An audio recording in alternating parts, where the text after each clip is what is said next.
नमस्कार दर्शकवृन्द, कार्यक्रम सार्थक सवालको आजको नयाँ श्रृङ्खलामा यहाँहरूलाई धेरै धेरै स्वागत छ। म संज्ञा अधिकारी। आज सार्थक सवालमा विशेष गरी हामी कृषि र कृषकको विषयवस्तुमा केन्द्रित रहेर विशेष चर्चा गर्न गइरहेका छौँ, जसको लागि आज स्टुडियोमा अतिथिको रूपमा हामीले निम्त्याएका छौँ नार्कका वरिष्ठ वैज्ञानिक डाक्टर ध्रुवराज भट्टराई। स्वागत छ डाक्टर साहब यहाँलाई हाम्रो कार्यक्रममा। विशेष त नेपालको कृषि अनुसन्धानको क्षेत्रमा नेतृत्वदायी भूमिका निर्वाह गरिरहेको छ नार्कले। अहिले नार्कसँगै जोडिएर मैले नेपालको पछिल्लो घटनाक्रम सँग जोडिएर चाहिँ डाक्टर साहबलाई मैले प्रश्न सोध्न चाहे। सुरुमै अहिले करोडौँ मूल्य बराबरको तरकारी तथा फलफुलहरू अनि कतिपय चाहिँ यो ह्याचरी प्रडक्टहरू, अन्डा, कुखुरा पनि कृषकले बाटोमा फ्याँकेर विरोध प्रदर्शन जनाइरहेको अवस्था छ। केही दिन अगाडिको मात्रै घटना हेर्ने हो भने पनि यो प्रसङ्गसँग सम्बन्धित रहेर हेर्ने हो भने नार्कले के गरिरहेको छ, के हेरिरहेको छ यो घटनाक्रमलाई? यो म्याडम, यो चाहिँ क्वेसन अलिकति भेग पनि छ है, तर म कोसिस गर्छु यसलाई चाहिँ कसरी चाहिँ सिम्पल तरिकाले बताउन सकिन्छ भन्ने कुरा। हेर्नुहोस्, वास्तवमा if there is a problem in agriculture, the economy may not be sustain, even society may not be sustain भन्ने एउटा कुरा हुन्छ। जुन कन्ट्रीको कृषिमा समस्या छ त्यो देशको अर्थतन्त्र, त्यो देशको सोसाइटी सबै कुरा राम्ररी सस्टेन गर्न सक्दिन भन्ने कुरा हामीले श्रीलङ्काको उदाहरण पनि हेर्न सक्छौँ। श्रीलङ्काले जब आफ्नो कृषि पोलिसीमा चाहिँ राम्रो किसिमले चाहिँ ल्याउन सकेन अथवा उनीहरूको कृषि पोलिसीमा समस्या आयो, एउटा मेजर कारण थियो श्रीलङ्काको चाहिँ इकोनोमिक कोल्याप्स हुनमा। त्यसै गरेर अहिले हामी पाकिस्तानमा पनि हेरिरहेका छौँ। जुन देशको कृषि पोलिसी राम्रो छ त्यहाँ चाहिँ कृषि सस्टेन गरेको छ। फर इक्जाम्पल इन्डियाको Indian council of agriculture research, जसको चाहिँ कृषि अनुसन्धान प्रणालीको विकास गरेको छ जस मार्फत, र त्यहाँ कृषि अनुसन्धान र विकासको काम भइराखेको छ। त्यसै गरी अहिले लेटेस्टमा चाहिँ तपाईँले हेर्नुभयो भने बङ्गलादेश कृषि अनुसन्धान परिषदले पनि त्यो अनुसारको इम्प्याक्ट दिइराखेको छ विगत 10 वर्षदेखि। अब समग्रमा हामीले सिनारियो हेर्ने हो भने कृषिको समस्या कहाँनिर छ भनेर तपाईँले अहिले जो किसानको इस्युजहरू जुन निकाल्नु भएको छ, हामी कहाँ चाहिँ के छ भन्दाखेरि सप्लाई चेन, कृषिको सप्लाई चेन एकदम तपाईँको पुअर कन्डिसनमा छ, यानि कि काम गर्न नसक्ने अवस्थामा छ। हामी दुईटा ठुलो कन्ट्रीको बिचमा छौँ, त्यो भनेको चाहिँ इन्डिया र चाइना। त्यहाँको एकदम मोर देन 80% सब्सिडाइज भएको कृषिसँग हाम्रा किसानहरूले कम्पिट गर्नुपर्ने अवस्था छ बजारमा। अर्को चाहिँ इन्डियाको तपाईँको इनपुट चाहिँ तपाईँको कृषिमा प्रयोग हुने, चाहे त्यो मलको कुरा हो, चाहे त्यो विषादीको कुरा हो, चाहे त्यो अन्य एग्रो टेक्नोलोजीको कुरा हो, हाई इनपुट भयो उनीहरूले चाहिँ युज गरिरहेको हुन्छ र उत्पादन उनीहरूको धेरै पनि छ र लार्ज स्केलका फार्मरहरू त्यहाँ छन्। र इभन चाइनाको पनि ठुलो स्केलको एग्रिकल्चरले हाम्रा साना मार्जिनलाइज किसानले उत्पादन गरेको उत्पादनसँग कम्पिट गर्न हामी किन सक्दैनौँ भन्दाखेरि हाम्रो आफ्नो सप्लाई चेन स्ट्रङ छैन, एउटा। अर्को कुरा के छ भन्दाखेरि हाम्रा किसानहरूलाई तिनी अनुसारको अनुदान र सहयोगको व्यवस्था छैन। अर्को कुरा, अर्को हाम्रा किसानहरू साना किसानहरू हुनुहुन्छ, ती साना किसानसँग एउटा सरप्लस रूपमा प्रोडक्सन, ट्रक पठाउने लेभलको प्रोडक्सन पनि हुँदैन। त्यसले गर्दा त्यो मार्केटले जो ट्रेडरहरूले ट्रेडिङ गरिरहेछ बजारमा, उनीहरूले जहाँबाट धेरै बल्कमा पाउँछ, ट्रक भरेर पाउँछ, त्यहाँबाट ल्याइरहेछ। अनि त्यो चेनलाई चाहिँ हामीले ब्रेक गर्न सकिरहेको छैनौँ। समस्या कहाँनिर छ भने हाम्रै देशमा उत्पादन हुने चिजहरू, फर इक्जाम्पल कागती, अरबौँको कागती चाहिँ इन्डियाबाट आइरहेछ, ट्रक आइरहेछ। हाम्रा किसानहरूले कागती बिकेन भन्नुभएको छ। किन भन्दाखेरि हाम्रा किसानहरूले एक ट्रक पनि उत्पादन गर्न सक्ने अवस्था अहिलेको देखिरहेको छैन। त्यो गभर्मेन्टको त्यो अनुसारको पोलिसी छैन, त्यो पोलिसी नहुनको कारणले त्यो भइराखेको छ। डाक्टर साहबलाई मैले एकैछिन रोकेँ होइन, जस्तो अब यहाँ यी विविध कारणमा हामी फेरि पनि आउँछौँ होइन। मैले जोड्न चाहेँ जस्तो यो सबै परिदृश्यलाई नार्कले सूक्ष्म तवरले हेरेको छ कि छैन? हेर्नुहोस्, यस्तो छ, नार्क भनेको हामी नेपालमा अलिकति नार्क प्रति बुझ्ने बुझाइ पनि फरक छ भन्नाले त्यो सही तरिकाले नार्कलाई बुझिएको छैन। किनभने अब म तपाईँलाई अलिकति हाम्रो साउथ एसियन कन्ट्रीको एग्रिकल्चर रिसर्चको कुरा बताएर म यहाँनिर आउन खोजिरहेको छु। सन् 2029मा भारतमा चाहिँ कृषि अनुसन्धान परिषद, त्यति बेला इम्पेरियल एग्रिकल्चर रिसर्च काउन्सिल भनेर ब्रिटिसहरूले इस्टाब्लिस गरे। त्यो पछि गएर चाहिँ इन्डिया आजाद भइसकेपछि, फ्री भइसकेपछि उनीहरूले भारतीय कृषि अनुसन्धान परिषद बनाए। त्यसलाई त्यो ब्रिटिसले स्थापना गरेका संरचनाहरूलाई समेट्दै उनीहरूले त्यसमा विकास गर्दै गए र पछि चाहिँ 1972मा त्यहाँको एकजना रिनाउन्स वैज्ञानिक प्रोफेसर एमएस स्वामीनाथनलाई चाहिँ त्यो कृषि अनुसन्धान परिषदको लिडरसिप दियो उनीहरूले।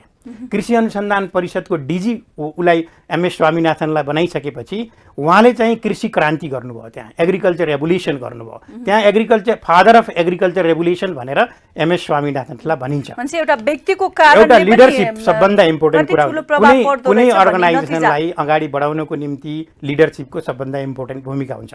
एमएस स्वामीनाथनले जसरी अर्गनाइज तरिकाले त्यसलाई प्रयोग गर्नुभयो कृषि अनुसन्धान भारतीय कृषि अनुसन्धान परिषदलाई, उहाँले चाहिँ 1972 देखि 1979सम्म 79सम्म उहाँले त्यहाँ चाहिँ त्यो कृषि अनुसन्धान परिषदलाई लिडरसिप दिनुभयो र पछि चाहिँ प्रिन्सिपल सेक्रेटरी पनि हुनुभयो उहाँ इन्डिया भारत सरकारको। त्यहाँको डिजी कृषि अनुसन्धान परिषदको डिजी भारत सरकारको कृषि अनुसन्धान सचिव हुन्छ। त्यसले गर्दा उहाँहरूको संरचना चाहिँ के छ भन्दाखेरि त्यो अनुसार लिडरसिप लिएर गर्न सक्ने खालको बनाउनु भयो। अनि त्यसले चाहिँ उहाँको एउटा लिडरसिपले अहिले त्यो कृषि अनुसन्धान परिषद चाहिँ इस्टाब्लिस भयो, अनि त्यो सिस्टम डेभलप भयो, अनि त्यो सिस्टमले काम गरिरहेछ। अनि तिनीहरूले भेराइटी दिने, टेक्नोलोजी दिने, इभन विभिन्न प्रकारका चाहिँ एउटा सेन्टर अफ एक्सिलेन्सको रूपमा भारतीय कृषि अनुसन्धान परिषद चाहिँ इस्टाब्लिस भयो। त्यसै गरेर विगत अहिले केही 10-15 वर्षदेखि पाकिस्तान पार्कले त्यति राम्रो काम गर्न सकिरहेको छैन, तर बङ्गलादेशको बार्कले चाहिँ बङ्गलादेश एग्रिकल्चर रिसर्च काउन्सिल छ, बार्क भन्छ त्यसलाई चाहिँ, हाम्रो जस्तै नार्क जस्तै बार्कले चाहिँ अहिले तपाईँको 10-15 वर्षदेखि यति राम्रो रेभोल्युसन गरिरहेछ। उनीहरूले बङ्गलादेशको कृषिलाई सस्टेन गराइरहेछ, माइक्रो लेभलमा कृषि बेस्ड इकोनोमीलाई चाहिँ ग्रोथ गराउनको लागि कन्ट्रिब्युसन गरिरहेछ। त्यो एउटा सेन्टर अफ एक्सिलेन्सको रूपमा विकास भएको छ। यी समग्र भारतीय कृषि अनुसन्धान परिषदको सफलतालाई देखेर 1990 यानि कि 2048 सालमा नेपाल कृषि अनुसन्धान ऐन अन्तर्गत यसलाई चाहिँ कृषि अनुसन्धान परिषद नेपालमा स्थापना भयो। हामीले पनि नेपालमा कृषि क्रान्ति गर्नु पर्यो, हाम्रो देशको कृषिलाई पनि अगाडि बढाउनु पर्यो भनेर यो सुरुवात भयो। त्यति बेला हाम्रा अग्रजहरूले धेरै अध्ययन गरेर भारतीय कृषि अनुसन्धान परिषदको अध्ययन गरेर अन्य विभिन्न विदेशमा भएका अनुसन्धान सिस्टमहरूको चाहिँ रिसर्च सिस्टमहरूको चाहिँ स्टडी गरेर उहाँहरूले कृषि अनुसन्धान परिषदको स्थापना गर्नुभयो एउटा अटोनमस अर्गनाइजेसनको रूपमा नेपालमा। तर केही समय यसले राम्रै गति लियो, त्यसलाई चाहिँ हामीले हेर्दै उनीहरूको कपी गरेर हामीले चाहिँ यहाँ गर्न सुरु गर्यो। तर पछि यसमा धेरै पोलिटिकलाइज कसरी भयो भन्दाखेरि कृषि अनुसन्धान परिषद जो बन्यो, कृषिको विकासको लागि पोलिटिकल कमिटमेन्ट इम्पोर्टेन्ट हुन्छ। पोलिटिकल कमिटमेन्ट इम्पोर्टेन्ट किन हुन्छ भन्दाखेरि जबसम्म पोलिटिसियनहरूले यसलाई चाहिँ तपाईँको यो इम्पोर्टेन्ट अर्गनाइजेसन हो, यसलाई चाहिँ सेन्टर अफ एक्सिलेन्सको रूपमा विकास गर्नुपर्छ, त्यो इनोभेसनको लागि, त्यो टेक्नोलोजीको लागि, त्यो नलेजको लागि एउटा चाहिँ सेन्टर अफ एक्सिलेन्स बनाउनुपर्छ भनेर जबसम्म पोलिटिकल कमिटमेन्ट हुन्न तबसम्म त्यहाँभित्र छोटो समयको लागि मन्त्री भइरहेछ, 1 वर्ष फेरि अर्को आउँछ, फेरि चेन्ज हुन्छ, 6 महिनामा चेन्ज हुन्छ।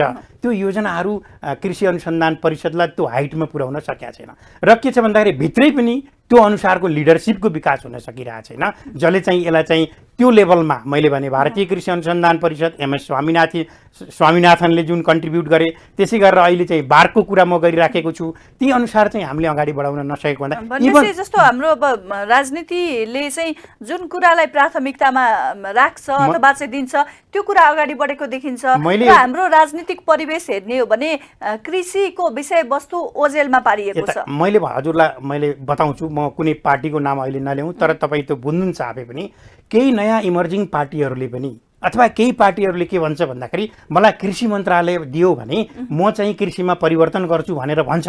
त्यो तल्लो लेभलमा भोट माग्ने बेलामा, तल्लो लेभलमा किसानको भोट लिने बेलामा।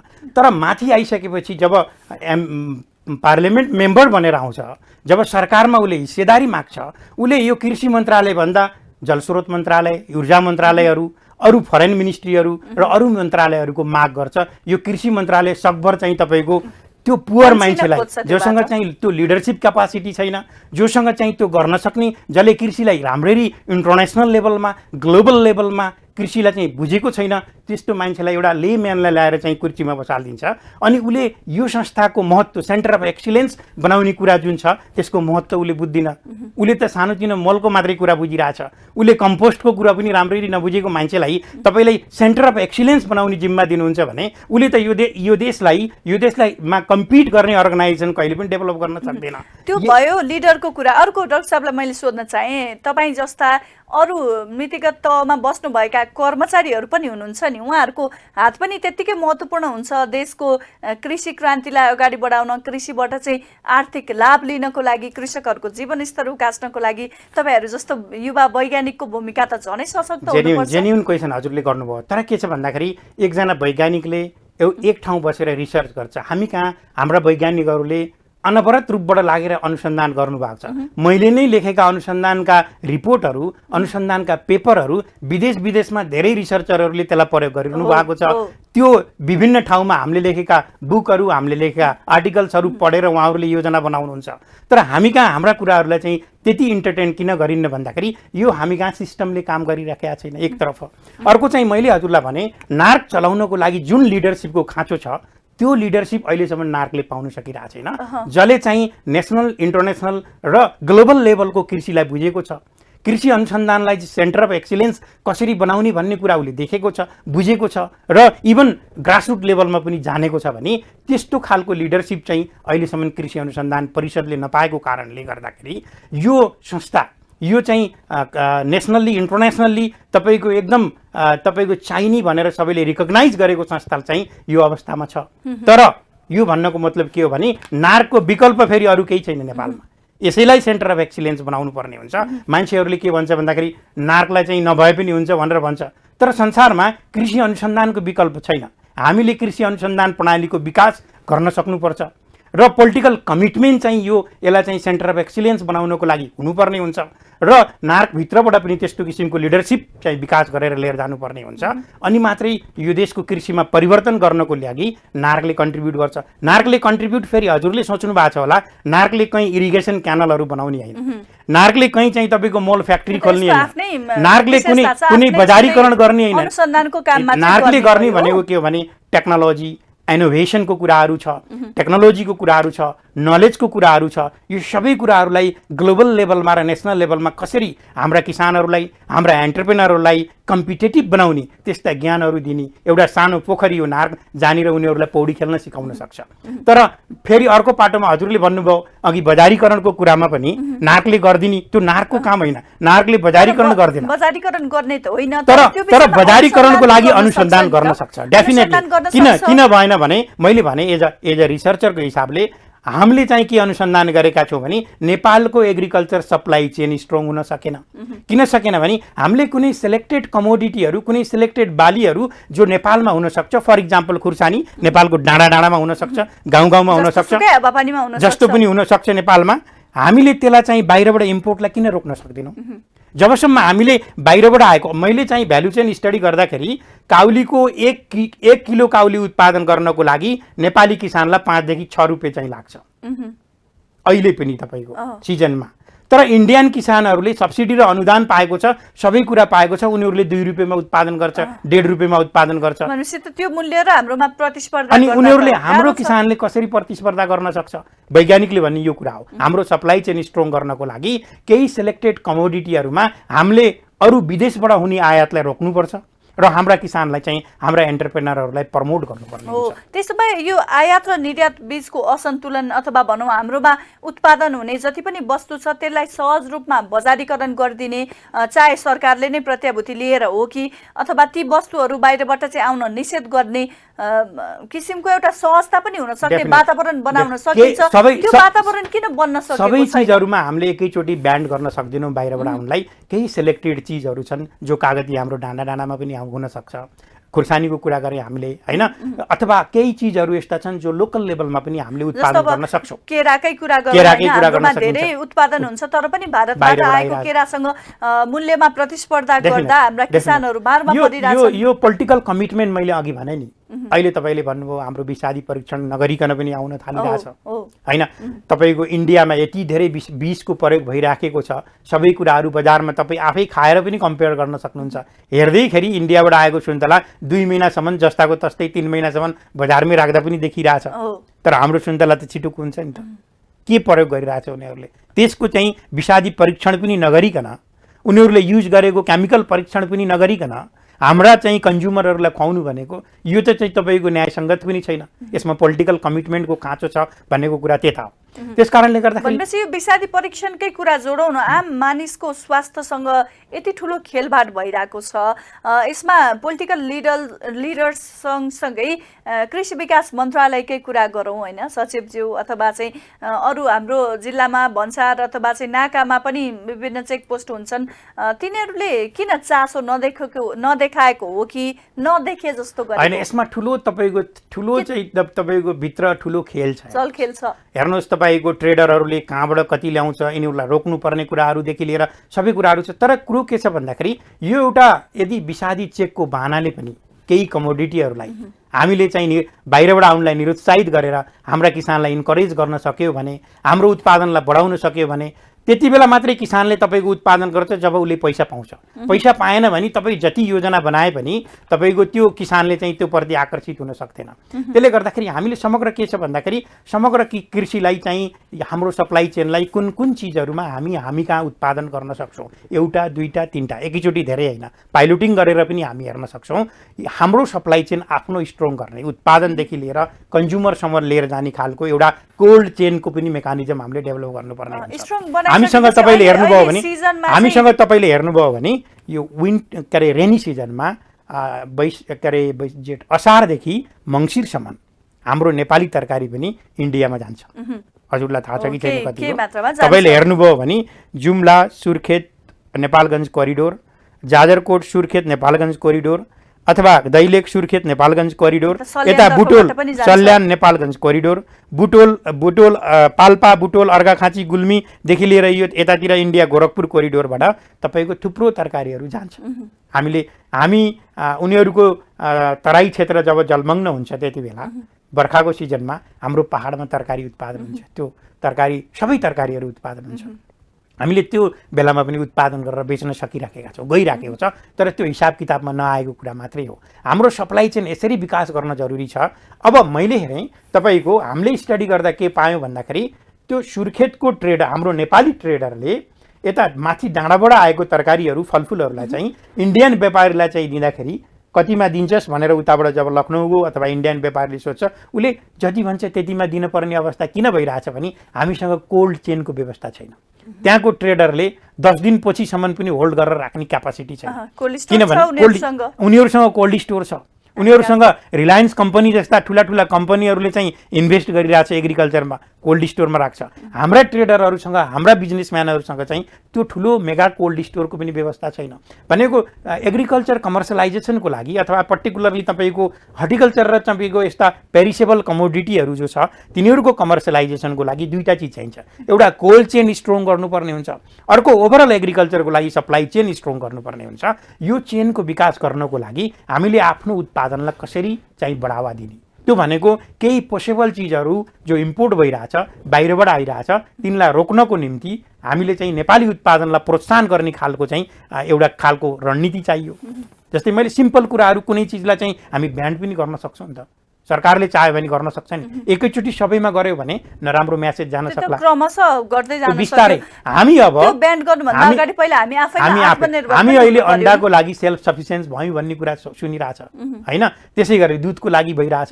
त्यसै गरी हामी अब गोलभेडाको लागि हुँ न त के छ, गोलभेडा मात्रै इन्डियाबाट आउनलाई रोक गरौँ अथवा चाइनाबाट आउनलाई हामीले रोक गरौँ कुनै चिजहरूमा। हाम्रो नेपाली चाहिँ उत्पादनको त्यही एउटै चिजको सप्लाई चेनलाई स्ट्रङ गरे पनि त्यसले पनि किसानहरूलाई ठुलो कुरा गर्छ। कागतीको लागि अथवा तपाईँले भने जस्तै मेवाड चाहिँ तपाईँको केराको कुरा गर्न सकिन्छ। तर के छ भन्दाखेरि जबसम्म पोलिटिकल कमिटमेन्ट हुँदैन, जबसम्म तपाईँको त्यो लेभलमा हामीले एड्रेस गर्न सक्दैन। भनेपछि अहिले हामीले जसरी कुरा गरिरहेछौँ, चर्चा गरिरहेछौँ, यसको कारक तत्त्व अथवा चाहिँ दोषी चाहिँ पोलिटिकल लिडरलाई नै बढी दोषी मान्न सकियो। लिडर यस्तो छ, एउटा अर्को पाटो मैले हजुरलाई भने पोलिटिकल्ली यो देश धेरै फड्को मारेको छ। तर जुन पोलिटिकल्ली फड्को मार्यो त्यो अनुसार ब्युरोक्र्याट र टेक्नोक्र्याट पनि चेन्ज हुन सकिरहेको छैन। उनीहरूले पुरानै सोचमा काम गरिरहेछ। अहिले हाम्रो स्थानीय सरकारलाई कसरी स्ट्रङ बनाउने, जबसम्म स्थानीय सरकार स्ट्रङ हुँदैन अहिलेको पोलिटिकल सिस्टमले तपाईँको आउटपुट दिन सक्दैन। अहिलेको नाममा मात्रै सीमित हुने भयो। त्यसकारणले अब त्यो पनि कसले गराउने हो भन्दाखेरि पोलिटिसियनहरूले गराउने हो। पोलिटिसियनहरूले चाहिँ पोलिटिक्सले फेरि उनीहरूलाई गाइड गर्नुपर्ने हुन्छ।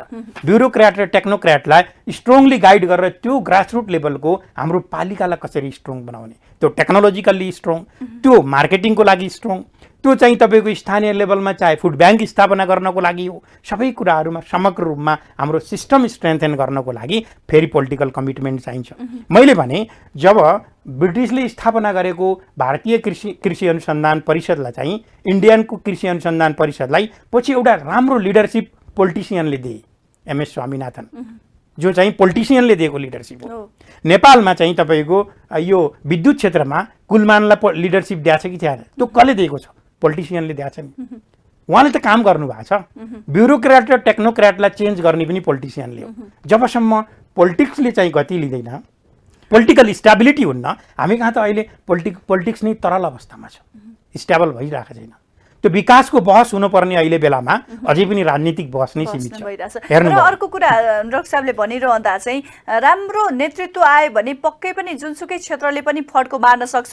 त्यही प्रसङ्गलाई कोट्याउने हो भने हाम्रो मा चाहिँ जति पनि लिडरहरू उत्पादन भइरहनु भएको छ उहाँहरूलाई कृषिप्रति अलि चासो कमै भएको जस्तो देखियो। डेफिनेटली हजुरले मैले अघि नै भने कृषि रोजाइको मन्त्रालय कुनै पनि डाइनामिक लिडरलाई लिन चाहनुहुन्न। उहाँले कृषि एकदम पुअर कि सबैभन्दा धेरै सम्भावना भएको क्षेत्र नै कृषि हो नि। डेफिनेटली मैले भने त चुनाव जित्ने बेलामा किसानहरूलाई विभिन्न बाधा गरेर म कृषि मन्त्री बनेर यो बन्छु भन्ने मान्छेहरूले जब त्यो अवसर आउँछ मन्त्री भन्ने, फेरि उहाँले ऊर्जा मन्त्री रोज्न थाल्नुहुन्छ, फेरि उहाँले चाहिँ उद्योग मन्त्री रोज्न थाल्नुहुन्छ, फेरि उहाँले चाहिँ अन्य फरेन मिनिस्ट्री रोज्न थाल्नुहुन्छ, होम एफेयर्स मिनिस्ट्री रोज्न थाल्नुहुन्छ। त्यो भनेको के हो भन्दाखेरि हामी कृषि बुझेका छैनौँ। मैले सुनिरहेको थिएँ एकचोटि 1917मा यो आन्ध्र प्रदेश भारतको मुख्यमन्त्री त्यति बेला के अरे आन्ध्र प्रदेशको मुख्यमन्त्री चन्द्रबाबु नाइडू हुनुहुन्थ्यो। उहाँको एउटा स्पिच के थियो भन्दाखेरि इफ देयर इज